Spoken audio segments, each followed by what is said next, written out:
Welcome to the Derek Creason Show. This is episode 24. It is Wednesday, April 16th, the day after tax day. Everyone's favorite day. No, was not my favorite day. I did not enjoy it. Anyways, coming up on today's show, what are we going to cover? We are going to talk a lot of stuff. We got movies. We got 3 movies to talk about. We'll talk about the new Mission Impossible trailer as well. We'll talk music, some of the recent concerts I've been to. We'll talk Army stuff, what I've been up to lately in the Army. And we'll also cover the news. I got 3 different news stories for you. So, as always, I welcome your feedback, your questions, your suggestions, all that kind of stuff. Derek at DerekCreason.com is the email address. At Derek Creason on all the socials, X, Instagram, YouTube, and Rumble. Go over to my website, DerekCreason.com, for my latest updates. Sign up for my newsletter there. Or you can just go to DerekCreason.substack.com. You can check that out. I just sent out the newsletter about a week ago. Getting ready to start writing one for next week. And then you can check that out to keep up to date with what's going on with me. And then also, lastly, go check out my book, 20-something. It's on Amazon. You can get it on Kindle and paperback. Links are all over my social media and my link tree. So go check that out. And then also, while you're checking stuff out, go check out the DerekCreasonShow.locals.com for my insiders community. And I'll just give you a quick preview of what that looks like. So here's what it looks like. I got the graphic, if you can see it. The insiders community. You can see all kinds of content that I post, stuff that I don't post on Instagram and X as well. I post bonus content. Right here is one of my supporter videos for supporters only. You can go over here to playlists. Go to bonus episodes, which is just extra stuff that I post here in my insiders community that's not anywhere else. My supporters content, which is just for supporters. And then everything else I do, from miscellaneous videos to my podcast to just my tweets, random pictures, everything. For my socials, I also put it on here. So come hang out in the community. It's just all about having fun and supporting the show. So appreciate you if you want to check that stuff out. Recent life updates. What have I been up to lately? I've been up to a lot. I've been super busy. Some of the things that I am working on for the show is I am planning to redesign the website. I am wanting to change up the WordPress theme and stuff. Some of the modules and snap-ins and stuff are broken, and I'm looking to redo that. But before I do that, I'm going to set up a dev version of my Apache and MySQL so I can basically set up a dev website and practice on it instead of doing it live like I've usually done before, which just means if you've got a day or two where your website's going to be down because you took it down and put up a new one. So I might do that. I might not. We'll see. I'm also working on some cool new animations for like the logos and stuff. I saw a cool ad for a logo that was like spinning and on fire and looked really cool for like video intros and stuff. And I didn't want to pay for it, so I was like, well, I'll go learn to do that. And so I've been watching some YouTube videos and learning how to do that in DaVinci Resolve. And so it's going to take a little bit longer than I thought. It's a little more complicated than I thought. But I enjoy learning stuff, so we'll have fun with that. So far, I've gotten this logo you see right here, and I got it to spin in a circle. And that's about as far as I've gotten. So not super cool YouTube video intro yet, but we'll get there, and we'll just keep iterating and making it cooler and cooler and better as we go. What else have I been working on lately in life? What else have been? I've been working on organizing my notes, my calendar, all that kind of stuff in Notion. I think I might put together just a bonus episode on Notion and how I organize all of my digital stuff just to help me keep things straight, because if you're like me, you have a lot of stuff, and some of it lives in Apple Notes, some of it's in Notion, some of it's in Google Drive, some of it's in OneDrive. Some of it's in your calendar, some of it's in your family calendar, and just like you end up with digital sprawl and you don't know where all your stuff is. And so I've slowly over the last year and a half been organizing kind of into one platform and organizing it and putting it in kind of like a hierarchical structure and just making it as most efficient for me as I can. So that's one of the things I've been working on. Also, let's see, what else is there? Oh, I made we'll jump over to my Rumble channel. I made a video on how to get to my insiders community. So like how to access my insiders community with a big, this is the cover of it. So if you don't know how and to, this how is what do you that, get we from got the ads. Democrats. Skip ads. Hey everyone, just wanted to make a quick video here So you guys probably hear me talking about my locals community all the time in my podcast episodes, and you're probably like, what the heck is this locals thing Derek keeps talking about? So I wanted to show you what it is and how to sign up for it so you can come hang out in my insiders community. So you guys see the little graphic pop up on the screen and it says the DerekCreasonshow.locals.com. So when you go to that website, the DerekCreasonshow.locals.com, this is what comes up. It's just a big graphic of my podcast episode behind that, or you can. So yeah, basically it's just like how to sign up for my insiders community. And once you get there, and when you get in, it'll look like this. This is the new version. You might see the old version, but they're moving to the new version. So that's how to get in there and check it out. All right, let's jump into the show.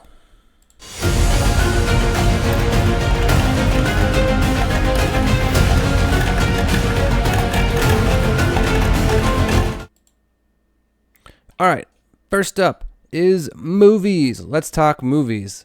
Let's go over the last 3 movies I saw and talk about them. So the first one that we are going to talk about is the movie Plane. And so this is a 2023 movie, I think it was. Yeah, 2023 movie with Gerard Butler. And the plot of the movie is a pilot finds himself caught in a war zone after he's forced to crash land his commercial aircraft during a terrible storm. And so it's exactly what it sounds like. His plane gets struck by lightning. They crash land on this island, and then they realize it's being run by pirates and savages and stuff. So what I like about it, I thought it was pretty realistic and entertaining. Like what would the captain try to do as feeling responsible for the passengers? It was pretty realistic. The passengers were all just kind of freaking out and complaining in group drama, stuff like that, just causing problems. And then the CEO of the company just trying to save face and make sure like it does whatever. And then the fixer guy they called in to help fix things, just, hey, I'm just going to solve problems, and your politics and your corporate BS stuff, just get out of the way. So I thought that was a pretty accurate representation of how things might go down in a situation like that. What did I not like? Part of when they were like escaping from the island, and this would be a spoiler, so sorry. They were escaping from the island. They had to like take off with their broken plane, and they got it to fly. And they're like, "Hey, we got a landing spot. It's only 50 miles away." And then if we they do some back of the napkin math, that's probably about 15, 20 minutes of flight. And this was like a 45-second sequence of like, oh, the plane is shaking and stuff. And then like, oh, look, there's the new runway. And they landed, and everyone was safe and a happy ending, whatever. But I was just like, they kind of rushed that, and that's the only part that felt forced, that didn't quite add up to be like, well, you should have had to like try to fly for 15 minutes, not 30 seconds to get up and go to the next island to land or whatever. But that's just a minor thing. And so what would I rate it? I would rate it 4 buckets of popcorn. I thought it was good. 4 buckets of popcorn. Oh yeah, those are my new popcorn animations I've made. So let's see if we got any movies that have other ratings. So that was good times. Oh, here, let's watch a little short trailer part of it. Tradition. Boy, is he dangerous? What did he do? Homicide. 15 with this captain. This is your captain speaking. The seatbelt signs have been turned on. We just lost an engine. Losing altitude. This island's run by separatists and militias. My passengers, my responsibility. I'm gonna need you. All right, so there's a little bit of the trailer. Don't want to hit the copyright strikes, even though it's a trailer. I don't understand all that. Great fun. But it's like an action adventure movie. So that is that one. Like I said, 4 buckets of popcorn. All right, next up is the Minecraft movie. I'm sure everyone's been hearing about this. And so it's exactly what you think it is. It was the Minecraft movie. So what did I like about it? What's it about? Minecraft. I never really played Minecraft the game more than like 5 minutes. My kids have played it a ton, so I didn't quite know all of the story they were trying to cram in. But what did I like about it? I thought it was very creative and witty. Jason Momoa was very funny with his character and just kind of silly and over the top. What did I not like? I thought they tried to cram in a lot of narrative. The intro narrative was just a lot, probably 5 or 10 minutes all crammed in, and then a bunch in the middle. They crammed in a whole bunch of narrative story based on objects and stuff in the game. And for someone who wasn't super familiar with Minecraft, it was just a lot. And then the other minor complaint I had was Jack Black. I felt like he was mildly typecast as just I'm going to be the excited guy and the yelling loud guy and the making the jokes guy. And, to his credit, he does that well. So it's a little bit of typecasting in my opinion, but I was entertained. It was funny. It's one of those ones I won't mind having it on in the background or my kids watching a bunch at home and stuff. So no complaints from there. Nothing happened at the movie theater I went to, like the stuff you're seeing on TikTok with chickens and confetti and fireworks and all that craziness. So nothing like that happened when I went and watched it. So what would I rate this one on a scale of 1 to 5 buckets of popcorn? I would give this one 4 buckets of popcorn.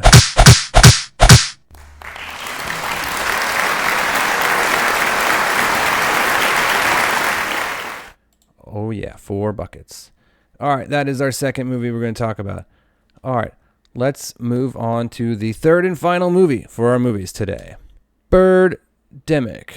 This movie is absolutely the worst movie I have ever seen. Not hyperbole. Want to thank/not thank my friend Jeff. We got together for his birthday, and this was one of the activities we did after going to break through escape rooms and barbecue for dinner. We went and watched movies, watched B movies, and just laugh at them. And I thought I enjoyed B movies and, bad, cheesy movies over the top, kind of know that they're bad, whatever. This movie, so what's it about? It's about a sales guy in IT who all of a sudden randomly has to deal with a bird pandemic outbreak and getting attacked by birds. And that's about as deep as it gets. So what did I like about the movie? I liked watching it with my friends and just laughing out loud of the absurdity of it. What did I not like? Everything. Like I said, I thought I knew what B movies were, but this is what you would expect if you gave an 8-year-old a camcorder and said, go make a movie. And then they had no concept of editing a film, of sound production or video production or anything like that, and had no budget and just put crap together and then said, hey, it's finished. And so that's what this is. It's just terrible. I'm going to show you the trailer here in a second and you'll see. So sometimes I would honestly just sit there with my mouth open and I could not believe that somebody put their name on this film, let alone, and then put it out into the universe and actually got other people to pay and distribute it. And it actually made money. So as someone who makes stuff, like some of the videos I made 15, 20 years ago as a kid in college, which were stupid, I felt are better than some of this production values. So I want to say thanks again, Jeff, for introducing me to the worst movie in the world I've ever seen. This trailer actually has more production value put into it, and there's still some crap in the trailer. So I'll just show you. Oh, unmuted. Yeah, I earned it. All those big deals I did with NCT. And millions of dollars of revenues and sales. Well, you've done a great job, Rod. Meet Rod, Hi. a young software salesman on his way to achieving his Silicon Valley dream. Thinking about opening up a green tech company. Really? Meet Really? Natalie, a beautiful young fashion model. Oh, yeah. Driven by I remember you now. You were my English class. Really bad voiceover in the trailer. Yeah. So how come you never made a pass at me in school? Really bad mic audio in the movie. Really bad sound. Possible. Sometimes no background sound. Sometimes the same I was music wondering if played we could over keep in on loop. contact. Sure. This How big was the sale? $1 million. it's just terrible. $1 million. In other news today, the Oh, and here's where the population bad of stuff polar happens. bears is declining rapidly. Hi, my name is Jerry Owens. I'm from Solar Power Accessories. This morning, flocks of seagulls and crows were found dead in downtown San Jose. They're going to show you some of this and terrible along Highway CGI that you're going to 101. see. Hey, I thought I told you to stand back. These birds are contaminated. Oh, there's The bad. crows and seagulls bird. also caused an accident on Highway 101. Authorities are investigating the cause of their death. Rod, let's get out of here. Stuff like that happened. They would be like standing there waiting for someone to say action, and then they would start moving, and they wouldn't edit that out. Oh, and here come the bird sounds. The same bird sound over and over. And then this is actually some of the better bird graphics they had. But then, yeah, they go fight the birds with hangers. And They had terrible, never-ending bullets in their guns that just shot over and over and made the same sound every time. The guy's rifle, he must have shot 300 rounds out of, one clip, that kind of stuff. Just absolute silliness. The bird CGI was just terrible. It was like a picture of a bird and then like another picture of the bird with his wings in a different position, like fake pasted in over the screen. Just the worst CGI I've ever seen. Terrible story, terrible story. Mostly the sound editing was what was just so distracting, like just so poorly done. I could not rate or talk about how terrible this is. It's so bad. I want to make other people watch this movie just because I think that's how it got popular, is because it's so bad. Not even a B movie. It's like an F- movie. And so for that, I would give it 1 star.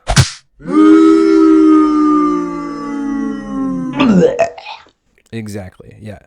Just absolutely terrible. That's all I got to say about that. Birdemic, 2010, terrible movie. Go watch it, but make sure you watch it with people so you can all suffer together and just laugh and then also be appalled at the absurdity of it. That is going to do it for movies today. So let's move on.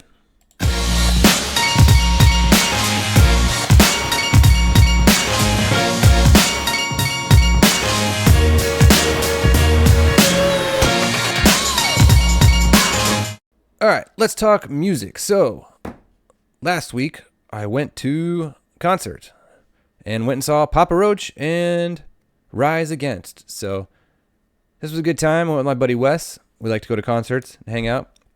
And I will just say that being a big Papa Roach fan back when they started, I had their first album, and then, their music was on Tony Hawk Pro Skater. And then they've just had a lot of good singles and hits throughout the years, and they're still going strong. They put on a killer show. It was a excellent good time. And here I'll show you a clip from my awesome cell phone video.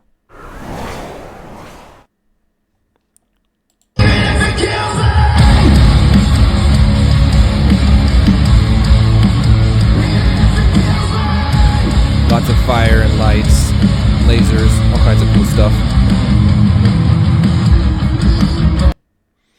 So that was a good clip. See if I got one more here. I don't remember which song.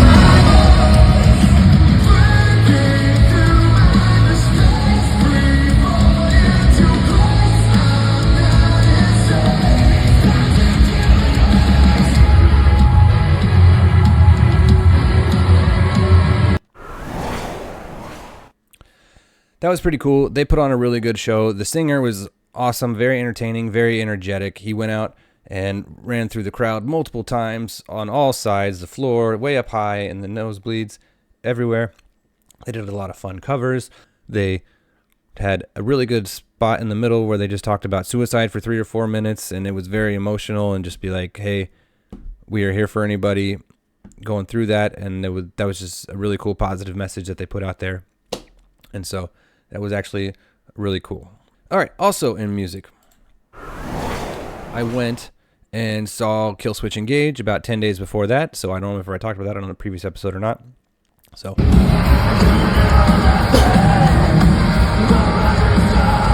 they had a pretty cool laser show. This is a smaller venue, but this is Rose of Sharon. I think I'm going to do a bonus episode on some Kill Switch Engage stuff sometime coming up.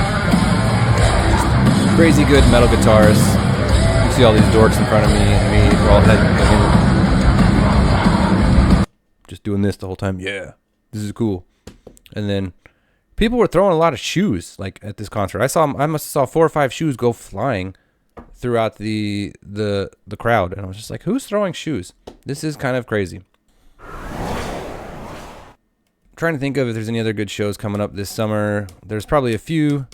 And then another cool thing that happened was Iron Maiden posted about their world tour that they're doing.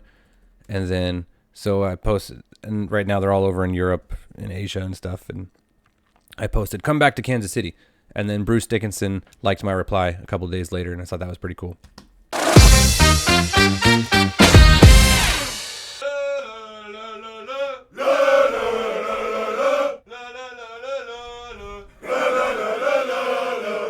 All right, let's talk Army stuff. So this last weekend I had Army, and I took the Army Combat fitness test. I think that's what they're calling it these days. It changes names every now and then. And if you didn't know, it's been this name version of the test for, 4 or 5 years, but they kept changing little bits and pieces of it here. And so it's currently 6 events versus the old 3 events, 2 minutes of push-ups, 2 minutes sit-ups, and a 2-mile run. So if you don't know, now we get 6 events. You can get up to 100 points in each. There's an age-graded scale.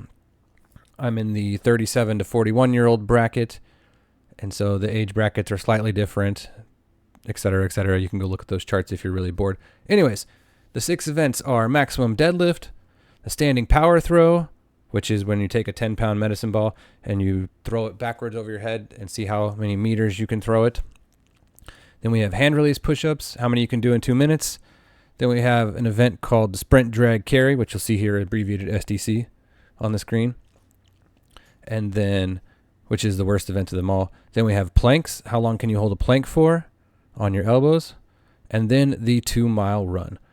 So you can get up to 600 points. And I think, what is 60 times 6? Let's do some quick math. 60 times 6. 60 times 6. 360. So 360 is the lowest score you can get to pass, and 600 is the max you can get to pass and get like a perfect score. So I took it this weekend. I got a 501. I was actually really happy with this score. I hadn't taken it in probably 2 years because last year I had shoulder surgery and it was out for a while. And I think my last score was like 380.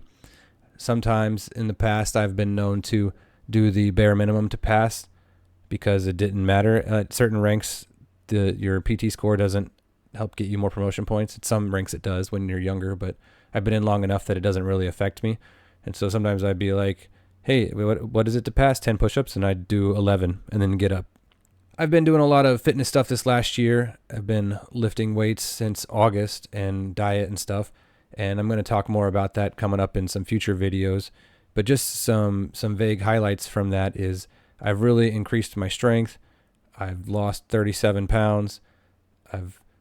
Running's a lot easier now. I've been upgraded my home gym over Christmas. I've been doing a lot. And so I tried a little bit harder on this test this time, and I was happy to get a score in the 500s. Probably could have done a little more on the deadlift, but didn't want to hurt my back before doing other stuff. The standing power throw, I guess I would just need to get a 10-pound medicine ball and practice. I was trying to stay in the 80s on every event. The sprint drag, the hand release push-ups, I did 45. I was happy with that. I started getting tired around 35 and cranked out about 10 more, and then we just ran out of time in the 2 minutes. I've been doing about 30 to 50 push-ups, usually during my warm-ups for working out. And then the sprint drag carry, I was hoping to get around 145 to 150, and just when you have to pull this 90-pound sled to 25 meters down and back, it just blows up your quads, and then you're just kind of tanked. And then you still have to do about 4 more iterations down and back of 25 meters. And so it just kind of wears you out. So that event's hard to train for unless you're specifically training that event over and over. I don't know. The plank, I've been doing a bunch of ab work. And so I usually do like a minute 5, minute 10 to pass. And this time I was able to hold it for 2:17. I think 3.5 minutes is the max. The plank is just no fun. It's just terrible. I mean, doing abdominal workout stuff where you engage your abs is a little bit different than just sitting there trying to hold a plank, and it like constant engagement versus a muscle engagement like on a crunch or something. And then the 2-mile run, that was fine. I've been doing a little bit of running here and there. It was just, hey, can you go survive for 17, 18, 19 minutes? And I got a 17:11, so I was happy with that. I just wanted to beat 17:20 to get in the 500s, and I did. And so that's what's been going on with Army stuff. Have you guys ever taken this ACFT? You know, you can go look it up, and then all you really need is a deadlift bar, a medicine ball, and some kettlebells and some plates to do it. So stuff you may have at a home gym or like a little local CrossFit type gym. You know, have some fun, do it on a weekend, set it up, do it with your friends, see what you score. Or do the old one, you know, so 2 minutes of push-ups, 2 minutes of sit-ups, and 2-mile run. And you can dig up those old score charts and just see how would you score for your age bracket if you were in the military, even though you're probably not. That's going to do it for Army stuff today.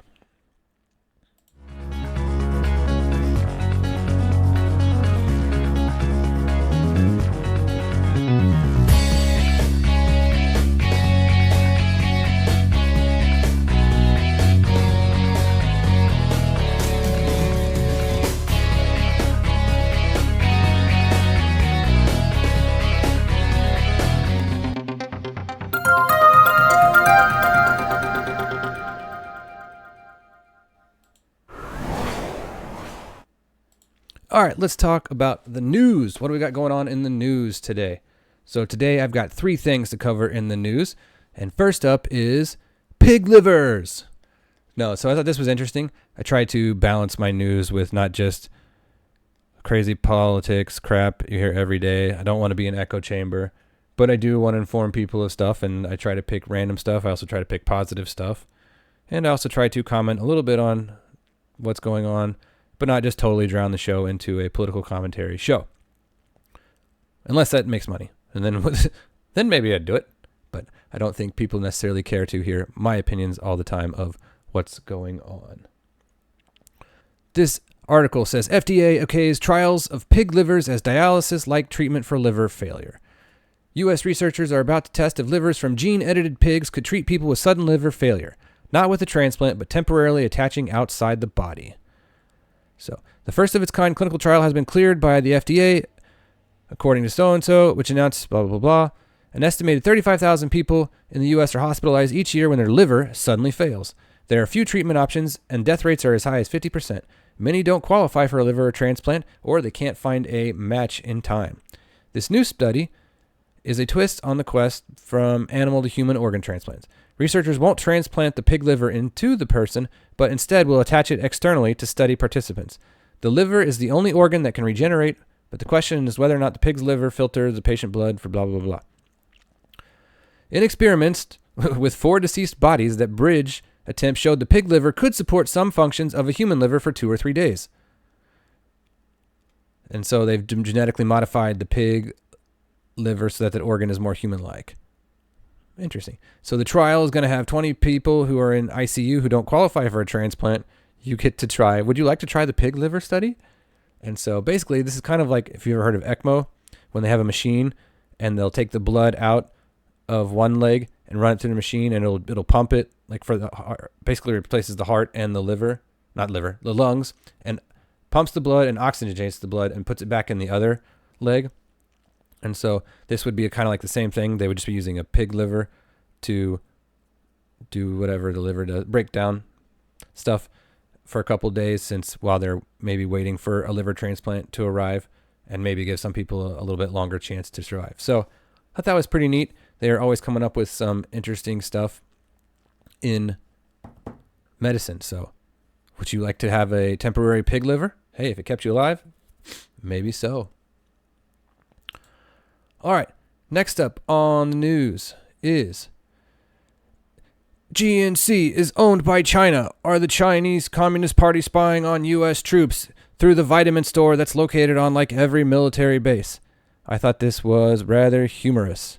And so here we're going to listen to a little clip, actually about a minute or 2 of this, and I'm going to comment on it. Is China spying on US troops from inside their bases? Rep. Pat Harrigan, a US Army veteran, says yes. A Chinese-owned company is quietly running GNC vitamin stores on American military installations. This is about data access, federal loopholes, and a possible national security breakdown. So let's see what's really going on.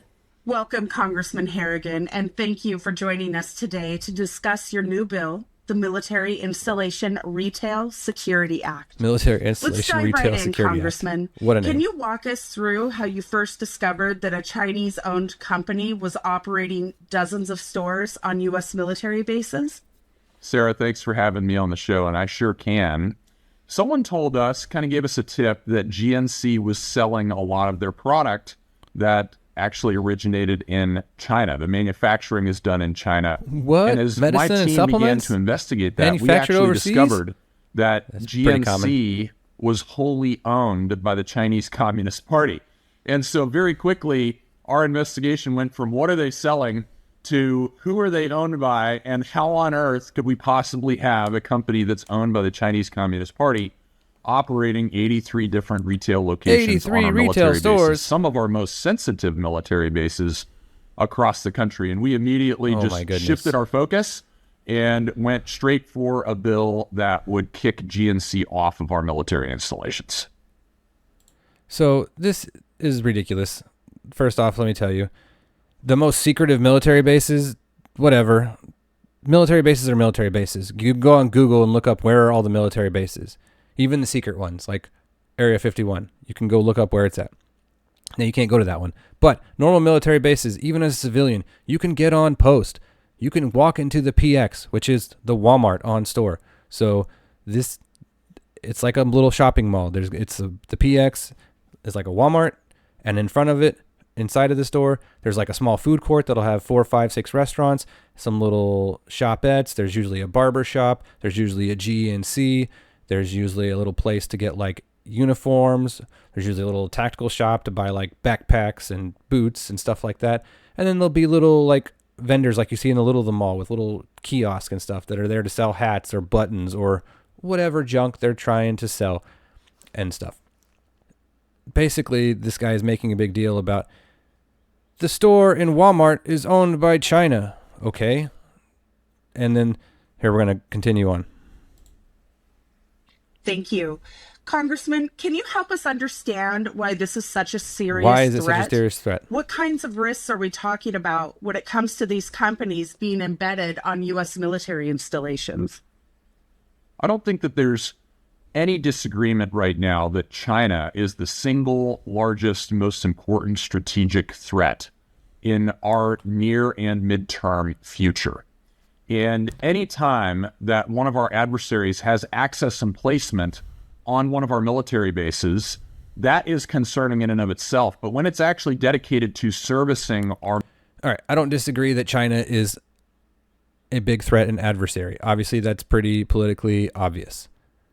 But he's talking about now that they have access to service members and their data and how that causes more risk. For military men and women, that's even more concerning because there's so many different pieces of information that as a service member interacts with a company that is selling supplements, that service member divulges, whether intentionally, unintentionally. It really makes for a very ripe intelligence target with respect to shaping a target, what a foreign adversary's intelligence base would do. And so... All right, so that's all we're going to watch of these clips, but that's a bit out there. You're talking spy novels, you're talking spy movies, okay? There's this thing called OPSEC, Operational Security. You have to take training on it every year. You get lectures on it. There's this thing called security clearances. There's this thing called need to know. You know who's going into PX, GNC, and buying stuff?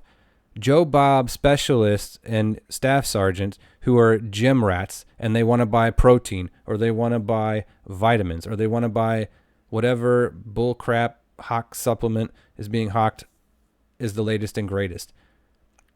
And it is Joe Bob and his buddies, and they are BSing their way around the PX on a Saturday on their day off, and they are buying stuff.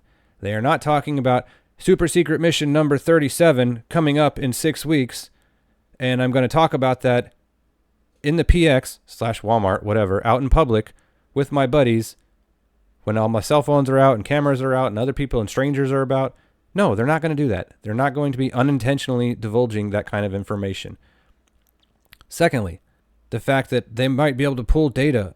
If the ability of China to hack into GNC or backdoor their way into GNC because they own it or it's owned by somebody, and they can pull up Derek's records and show that he routinely buys protein every 3 months, and he takes vitamin D, and he also orders vitamin B. And then last year he bought a collagen or some other stupid supplement, and they're able to build a profile of Warrant Officer Derek Creason, and then we will use this information so when we capture him, we can withhold his protein that he prefers versus the Walmart branded protein, or we will take away his vitamins, or we will know that he is, because he supplements, he's in good shape and he can withstand torture for 3 minutes longer because he takes vitamin B for energy, or fish oil because he doesn't like to eat fish.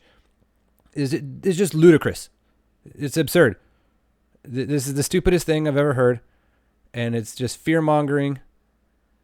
Could it happen? Sure. Does this kind of stuff happen? Sure. Do state-level adversaries hack into things and pull data to build profiles? Absolutely. Is my vitamin and protein shopping habits going to make or break, be the OPSEC data that wins the war, or starts a war, saves a war? No. It's just freaking ridiculous to think that. And so this is just a waste of time. This is pandering. Go do something else. I don't know who this Congress guy is.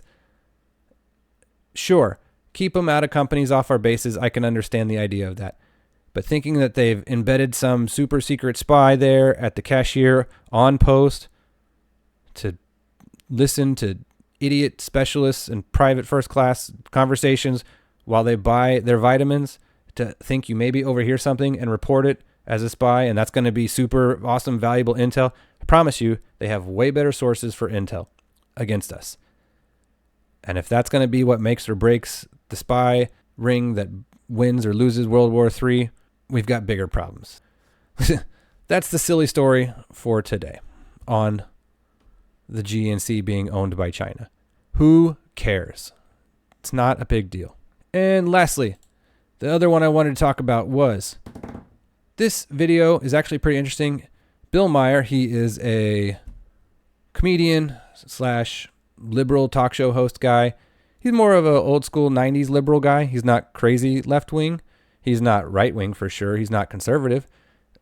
I don't agree with him on a lot of things, but he is willing to talk things through and articulate why he thinks things. He's also willing to listen to people, and he's willing to hear the other side out. And I thought, that's a trait you don't see a lot in today's world.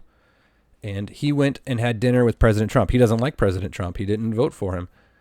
But him and Kid Rock went to dinner with President Trump, and basically their whole idea was, hey, there's got to be a better way than just mudslinging insults, and just stating the other side is terrible. We've got to be able to meet in the middle. We've got to be able to talk about ideas and stuff. And it's a 13-minute video. I would highly recommend you go watch it just to see what it's about. I'm going to play a short clip from it, but it was really interesting.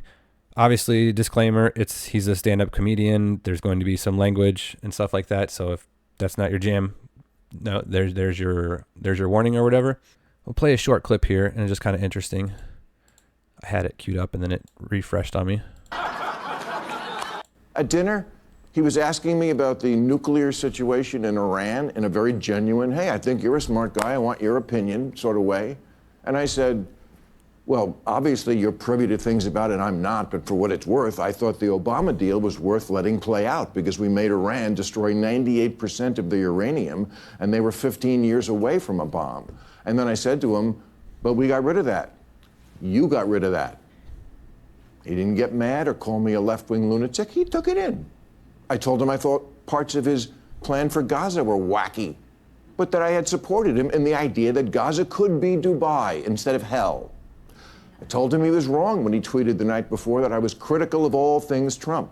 Not true. Check the tapes. Moving Israel's embassy to Jerusalem, loved it. The border did need to be controlled. I'm glad the cops are getting their morale back. DEI had gone too far. Biological men shouldn't be playing women's sports. Europe should pay for their defense. And of course, it makes sense that Arab countries should take in Arab refugees, like the million Syrians who wound up in Germany when Saudi Arabia took none. He said to me, you're right, they took none. So that's just a short clip. It's a very interesting clip, 13 minutes. It's just interesting. And he said, hey, Trump doesn't act like he does on TV in private. He's actually willing to be self-reflecting, talking and listening. He said, why does he play this kind of crazy, bombastic person on TV? I don't know. I don't know either. But he said it gave him hope that he's actually willing to listen and talk and just kind of come to the table and hear other people's opinions. And I thought that was really interesting to hear someone who has a more liberal stance, which is somewhat left-leaning, but not crazy far left, and just versus regular conservative media or old school mainstream media, which is very left-leaning, versus all this independent media, which is kind of everywhere from far left to far right to in between. So just a pretty interesting clip, and just kind of gives you more of a, it's 13 minutes long, so just go watch it. And tell me what you think about it. So I really enjoyed it, and it's got a little bit of comedy stuff in there, And it was just neat to hear a different viewpoint than just Trump bad or Trump good kind of stuff that you hear all the time on TV. All right, that is going to do it for the news today. Let's go talk about sports. All right, sports. The only thing going on in sports is I think the NBA Finals started. Pro season started. I don't know. I don't watch NBA. I don't care.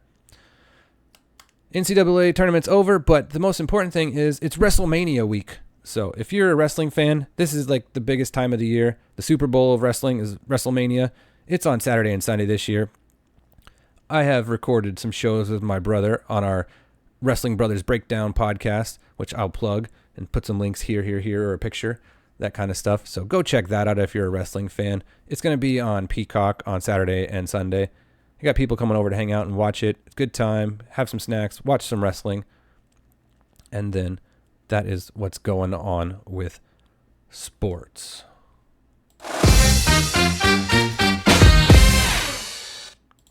All right. That is going to do it for today's episode. I want to thank you guys for listening and hanging out with me. If you enjoyed the podcast, let me know. Send me your feedback. Derek@DerekCreason.com is the email address. Let me know what you think about what's going on. I always like that kind of stuff. At Derek Creason on all the socials, X, Instagram, YouTube, and Rumble. You can see that up above my face. Also, you can go check out DerekCreasonShow.locals.com. I don't know why that popped up in the middle versus down low, but we'll have to fix that. That's awesome. So, gotta love it when things change on your computer. Go check out my Insiders community. I've been recording more stuff for that. Put up some bonus episodes. I've put up some supporter episodes. Any behind the scenes stuff, that all ends up there. Also, one of the latest things I put up there was I'm doing chapters of my book, 20-something. It's available on Amazon.com for paperback or Kindle. If you're a part of Kindle Unlimited, you can read it for free. Or if you're a member of my Insiders community, you can go. I actually do an audio version. I recorded chapter 1 just the other day and published it. And so you can get the whole audiobook version read by me on video and additional stories and fun facts that go along with the stories in the book. So go check that out if you want even more behind the scenes on the book 20-something. So that is going to do it for today. Be sure to like and subscribe, follow the podcast wherever you found it. We're on all the major platforms. Like and share to your heart's content. I love getting feedback from people saying you're enjoying the show. That's going to do it for today. We will catch you guys next time.